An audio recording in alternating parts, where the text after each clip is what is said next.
এবং বিশিষ্ট ব্যক্তিত্ব যারা আব্দুল মজিদ লামিয়া সাহেব, সভার প্রধান অতিথি আব্দুল কালাম সাহেব,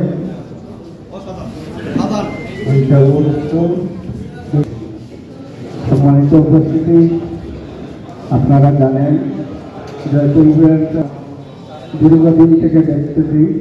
জয়তুল ওয়েলফেয়ার একটি যেখানে সমাজের সর্বক্ষেত্রে সর্বস্তরে বিভিন্ন পর্যায়ে থেকে মানুষ সেবার কাজকর্মে নিয়োজিত রয়েছে।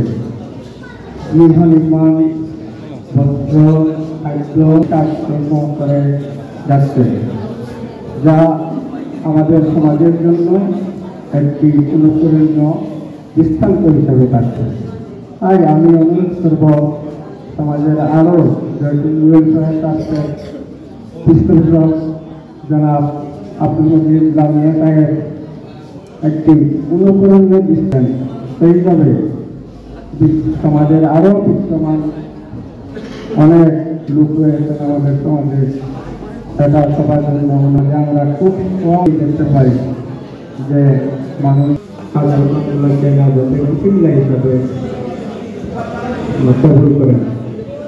তাই আরো বেশি